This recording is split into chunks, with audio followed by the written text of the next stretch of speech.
तो previous lecture हम लोग देख रहे थे एप्लीकेशन ऑफ मोल, जिसमें लिमिटिंग रीजन डिस्कस किए थे। आज एप्लीकेशन वाला पार्ट हो चुका है, ठीक है ना। अब एक अलग से टॉपिक है, हेडिंग नोट करो, identification of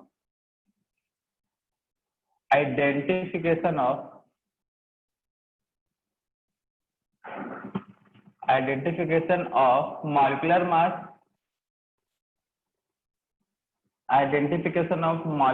mass, and empirical. बताएंगे क्या होता है empirical mass and formula by mass percentage, ये मेन हेडिंग है। तो मॉलिक्यूलर मास और इंपेरिकल मास, मॉलिक्यूलर फॉर्मूला, इंपेरिकल फॉर्मूला, ये पहले देख लेते हैं कि आइडेंटिफाई भी करेंगे किसके थ्रू, बाय मास परसेंटेज। तो सबसे पहले ये मास परसेंटेज होता क्या है वो देख लेते हैं, देन देख लेंगे मॉलिक्यूलर फॉर्मूला क्या होता है, इंपेरिकल फॉर्मूला क्या होता है, फिर मॉलिक्यूलर मास क्या होता है, इंपेरिकल मास क्या होता है, वो डिस्कस कर लेंगे। तो पहले सब हेडिंग नोट करो, मास परसेंटेज। सीधे इसमें फॉर्मूला ही नोट करना आपको।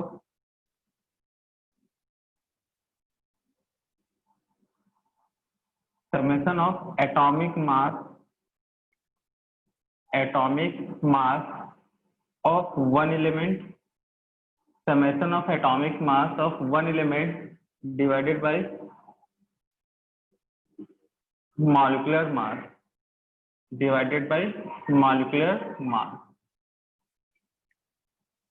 into 100, इसको बोला जाता है mass percentage. Mass percentage equal to summation of atomic mass of one element divided by molecular mass into 100। For example question practice करते हैं। मास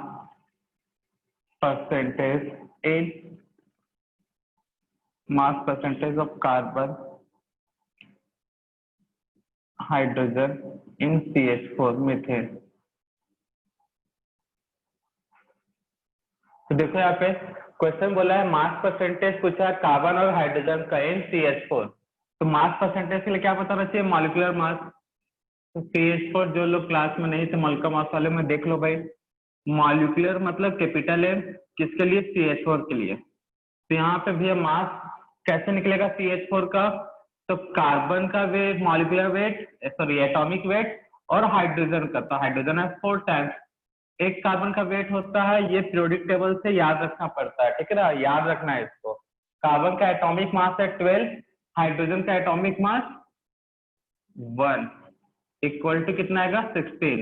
मॉलिक्यूलर मास का यूनिट क्या होता है, ग्राम पर मोल, या एटॉमिक मास का भी यूनिट क्या होता है, ग्राम पर मोल। तो मास percentage of carbon, hydrogen in CH4। तो मॉलिक्यूलर मास पता चल गया। अब परसेंटेज निकालना है कार्बन का।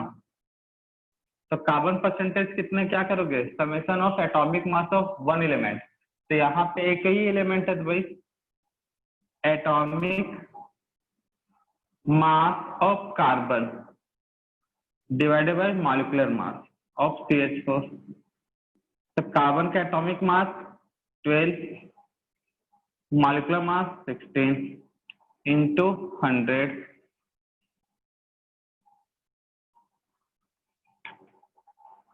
वैसे हाइड्रोजन का, हाइड्रोजन परसेंटेज कितना, समेशन, कितना हाइड्रोजन है यहाँ पे भाई, CH4 में कितने हाइड्रोजन है, 4। तो क्या करोगे, तो समेशन करो, मतलब ऐड करना, 4 + 1 + 1 नहीं 1 + 1 4 टाइम्स करोगे, या सीधा सीधा 4 × 1 मतलब एक ही है भाई, डिवाइडेड बाय 60 × 100। तो 4 डिवाइडेड बाय 16 × 100, तो सॉल्व कर लो, कितना आएगा 4, 25%, और यहाँ पे आ जाएगा 75%। तो इस तरह से करना है आपको सॉल्व। तो भैया ये जो क्वेश्चन है, ये जो कॉन्सेप्ट है, आप लोग 9, 10, 8 में सॉल्व करके आ चुके हो, बहुत यूज करते हो। जैसे केमिस्ट्री अगर 100 मार्क्स का सब्जेक्ट है 100 में केमिस्ट्री मिल गया तुमको 80, फिजिक्स में मिल गया 85, मैथ्स में मिल गया चलो 90। तो अगर तुमको केमिस्ट्री का परसेंटेज निकालना तो क्या करोगे? केमिस्ट्री के मार्क्स को ऊपर रखोगे 80, टोटल कितने आए उसको नीचे रखोगे 300, यही करते थे, इंटू 100 केमिस्ट्री का परसेंटेज। फिजिक्स का परसेंटेज निकालना तो क्या करोगे? फिजिक्स के मार्क्स को ऊपर डिवाइडेड बाय 300 इंटू 100। मैथ्स का परसेंटेज निकालना है तो 90 के मार्क्स ऊपर डिवाइडेड बाय 300 इंटू 100, यही करते थे ना। अब यहाँ पे क्या है, मास परसेंटेज है तो कार्बन उस फॉर्मूले में जो एलिमेंट है उसके मास को ऊपर divide by total mass, hydrogen के मास को ऊपर डिवाइड बाय टोटल मास, तो रिश्ता वही, सोच नया। ठीक है बच्चा लोग, समझ में आया? सर एक डाउट है बोलो बच्चों। सर, जब अपन कार्बन का परसेंट निकालो तो मॉलिक्यूलर मास मीथेन का क्यों लेंगे, कार्बन का लेंगे ना। अब बेटा मुझे ये समझाओ, तुम जब फिजिक्स केमिस्ट्री और मैथ्स का जब पेपर दिए तो केमिस्ट्री का परसेंटेज निकालना था 80, ये 85 हो रहा था और यहाँ पर 90 हो रहा था। अब पूरा सब्जेक्ट 100 मार्क्स का एक सब्जेक्ट, तो तुम केमिस्ट्री का परसेंटेज निकालते हो तो 80/80 रखना चाहिए ना। फिर तो 300 क्यों करते हो फिर, मार्क्स परसेंटेज निकालते हो तो?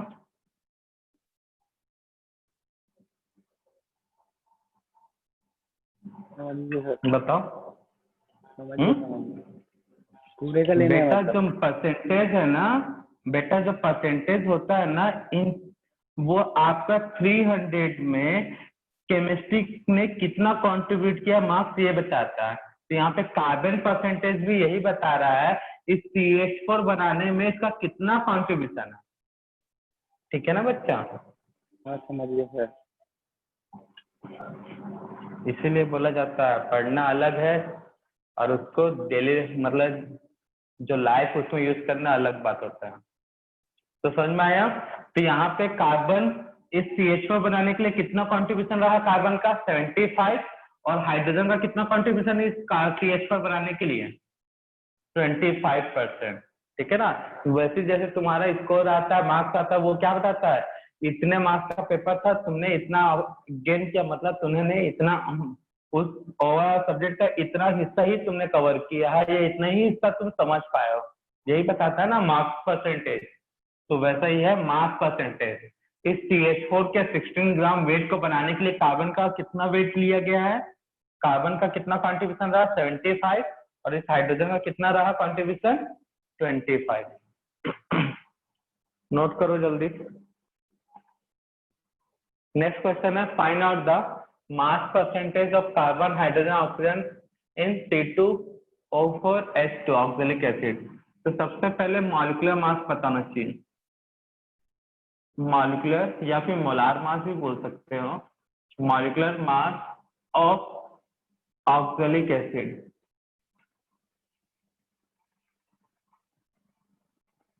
मॉलिक्यूलर के लिए मास के लिए कैपिटल है, किसके लिए? ऑक्सैलिक के लिए तो C2O4H2। तो ऑक्सैलिक एसिड में नंबर ऑफ कार्बन कितने भाई?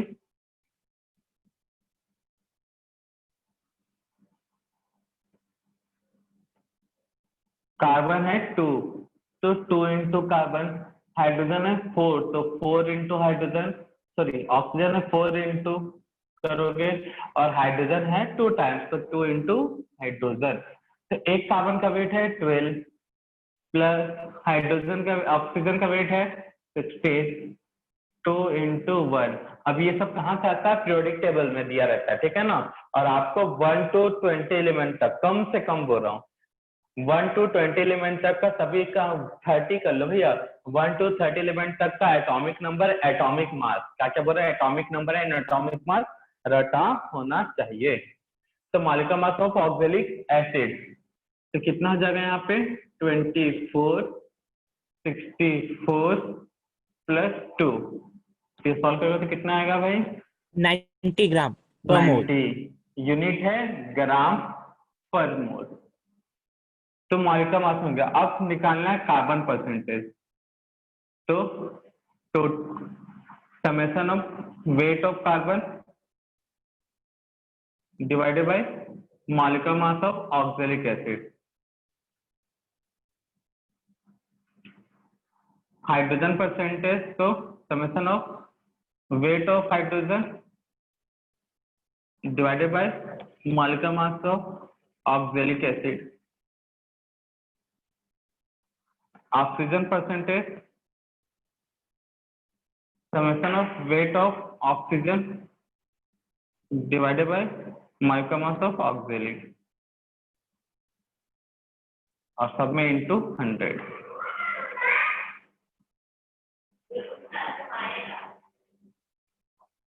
तो टोटल कार्बन का कितना वेट है यहाँ पे, कितने कार्बन है ऑक्जेलिक एसिड में, 2.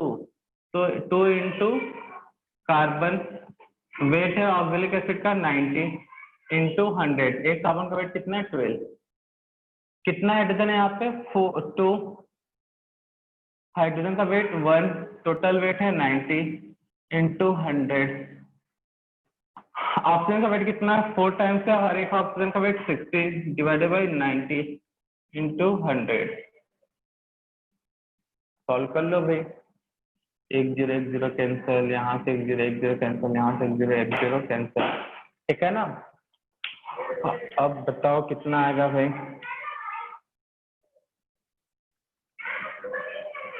सॉल्व करो जल्दी. अब इसको सॉल्व करते हो. 1 पॉइंट कितना जगह 1.0, फिर 1.00, ऐसे चलते रहेगा. कर लो सब सॉल्व जल्दी बेटा, जल्दी से. सर 26.4 को हमारा 26 ले लेंगे ना, 27. क्या बोल रहे बेटा. 26.4 को राउंड फिगर ले लेंगे ना. हाँ ले लो राउंड फिगर. तो अरे कितना माइक है भाई. ये 1.11 आएगा, 1.11. ठीक है ना. तो उससे मल्टीप्लाई कर दो. अब देखो टोटल कितना होता है, 100% होता है. टोटल कितना परसेंट होता है, 100. इसको जोड़ने पर 100 नहीं आ रहा है तो आप इसको राउंड फिगर कर सकते हो. ठीक है ना. और एग्जैक्ट 1.11 लेके जाओगे तो आंसर कुछ अलग आएगा. अगर 1.1 लेके आओगे तो सॉल्व करके तो कुछ अलग आएगा. 1.111 लेके सॉल्व करोगे तो आंसर कुछ अलग आएगा. तो जैसा है वैसा हिसाब से सॉल्व करोगे तो अलग अलग आंसर आएगा. ठीक है ना भाई. तो इसी के आसपास आएगा, कहने का मतलब है आंसर. तो कर लोगे इस टाइप का क्वेश्चन सॉल्व. Yes sir. तो होमवर्क में है इन सभी कंपाउंड में हर एक एलिमेंट का मास परसेंटेज निकालना है. मतलब find out the mass percentage of each element in given compound. तो ये first compound, second, third, fourth, 5 कल देख लेंगे, क्लास में डिस्कस कर लेंगे. अब मेन हेडिंग था हमारा identification of molecular mass, empirical mass and molecular formula, empirical formula. तो मॉलिक्यूलर मास और मॉलिक्यूलर फॉर्मूला क्लियर होगा, नहीं भी है तो चलो एक बार और डिस्कस कर लेंगे. एम्पेरिकल बहुत लोगों के लिए नया वर्ड होगा. तो हेडिंग नोट करो. मेन हेडिंग मतलब सब हेडिंग, मेन हेडिंग तो वही था, मॉलिक्यूलर फॉर्मूला.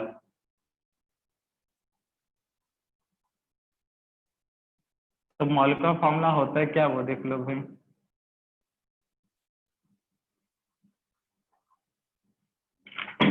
पता तो है फिर भी एक बार रिवाइज कर देते हैं क्योंकि कई लोग लेट एडमिशन हुए थे, क्लास में एडमिशन हुआ था इसलिए. तो नोट करना मॉलिक्यूलर फॉर्मूला के बारे में 2 बातें.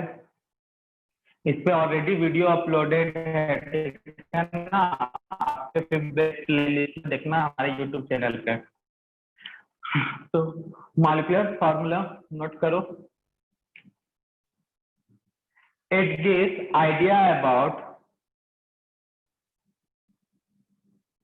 it gives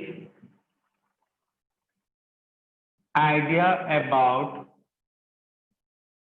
total number of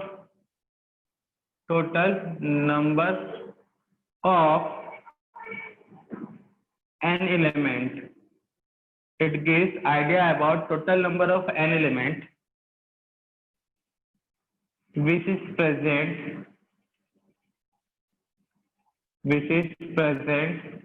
in one molecule. Present in one molecule. Example, CH4।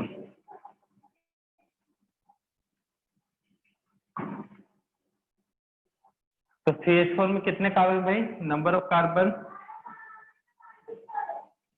And number of hydrogen. Carbon होगा 1, हाइड्रोजन होगा 4। वैसे ग्लूकोज C6H12 और 6 glucose molecule. Number of carbon, number of hydrogen, number of oxygen. कितने carbon है भाई? 6, hydrogen 12, oxygen 6। तो total atom कितने हैं?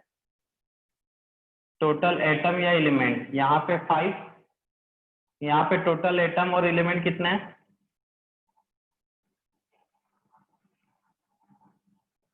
कितने होंगे भाई? टोटल एटम और एलिमेंट 24। तो मॉलिक्यूलर फॉर्मूला क्या आइडिया देता है भाई? It gives idea about total number of element which is present in one molecule. Example note कर लो। नेक्स्ट साइड हेडिंग नोट करना, मॉलिक्यूलर मास। एग्जांपल नोट करने के बाद नेक्स्ट हेडिंग है मॉलिक्यूलर मास। दो बातें नोट करो मॉलिक्यूलर मास में। The summation of atomic masses, the summation of atomic masses of each element, the summation of atomic masses,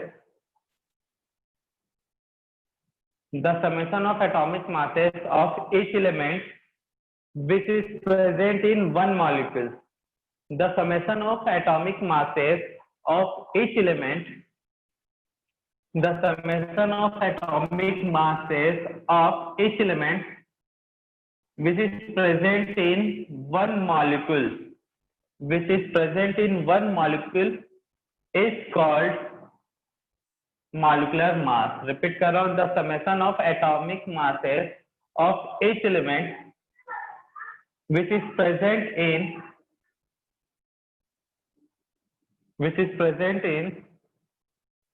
one molecule is called molecular mass. मतलब formula क्या होगा? Molecular mass is equal to summation of atomic mass. यहाँ पे molecular mass के लिए capital है, इसके लिए CaCO3। तो इसमें एलिमेंट कौन सा है भाई? समेशन ऑफ एटॉमिक मास, तो calcium element plus carbon plus 3 times oxygen. Calcium का मास कितना होता है भाई? 40, कार्बन का 12, ऑक्सीजन का 16। ये पूरे का सम किया जाएगा तो 40 plus 12 into 48 equal to 100। Unit क्या होता है? ग्राम पर मोल। तो आगे कंटिन्यू करें। And unit of atomic mass is gram per mole. And unit of atomic mass is gram per mole. ये भी याद रखना। प्रीवियस लेक्चर में बता दिया था, फिर भी कुछ न्यू स्टूडेंट के लिए बता रहे हैं। Unit of atomic mass is gram per mole. अब H2SO4 का मॉलिक्यूलर मास फाइंड आउट करना है तो क्या करना पड़ेगा भाई? देखना है कौन कौन से एलिमेंट है। Hydrogen 2 times, sulphur 1 times, oxygen 4 times. एक हाइड्रोजन का वेट 1, सल्फर का वेट 32, ऑक्सीजन का वेट 16। तो 2 plus 32 plus 64 equal to 98 gram per मोल। इससे कोई तकलीफ मॉलिक्यूलर मास में? सभी को समझ में आ गया जो न्यू स्टूडेंट थे? हाँ सर। चलो नोट कर लो बच्चा। इंपेरिकल फॉर्मूला बोल रहा है, तो it is defined as the next heading empirical formula. तो क्या होता है? It is defined as the simplest ratio between element in one molecule it's called empirical formula. जैसे कि C2H6, तो कार्बन कितने भाई? कार्बन इज 2 हाइड्रोजन, कार्बन है 2, हाइड्रोजन है 6। तो ये लार्जेस्ट रेशियो होगा। सिंपलेस्ट रेशियो क्या होगा? कार्बन है 2, हाइड्रोजन है 6, तो ये लार्जर रेशियो होगा। सिंपलेस्ट रेशियो क्या होगा? 1:3। तो फॉर्मूला क्या होगा, एम्पिरिकल फॉर्मूला CH3 टाइम्स। यहाँ पे देखो कार्बन और हाइड्रोजन का रेशियो, कार्बन है 2, हाइड्रोजन है 4, तो इसका सिंपलेस्ट रेशियो क्या होगा 1:2। तो मॉलिक्यूलर फॉर्मूला होगा CH2। Carbon and hydrogen ratio, carbon 1 hydrogen 4, तो यहाँ पे और कोई सिंपलेस्ट रेशियो नहीं हो सकता, मतलब मॉलिक्यूलर फॉर्मूला ही एम्पिरिकल फॉर्मूला है। नोट कर लो भाई, सिंपलेस्ट रेशियो जो किससे बनता है, मॉलिक्यूलर फॉर्मूला से। तो लार्जर रेशियो को सिंपलेस्ट रेशियो कर दिए, तो वही सिंपलेस्ट या लीस्ट रेशियो बनेगा empirical formula. Molecular formula valency पे डिपेंड करता है, एम्पिरिकल फॉर्मूला नहीं। तो कोई ये ज्यादा दिमाग लगाने की, जैसे कार्बन की वैलेंसी है 4, यहाँ पे 3 लगाया आपने, यहाँ पे 2 लगाया है, यहाँ पे 4 लगाया है, ऐसा कैसे कर रहे हो सर, जाओ नहीं पढ़ेंगे केमिस्ट्री। तो ऐसा सर ढूंढने का, तकलीफ पालने की जरूरत नहीं है। एम्पिरिकल फॉर्मूला वैलेंसी से डिपेंडेंट नहीं रहता, मॉलिक्यूलर फॉर्मूला रहता है, इसलिए वहां पे उसके हिसाब से बोल सकते हो, बट एम्पिरिकल फॉर्मूला में नहीं। सिंपल सा है, सिंपलेस्ट रेशियो जो 1 मॉलिक्यूल से फॉर्म होता है, बस और कुछ नहीं। आज की सेवा करते हैं।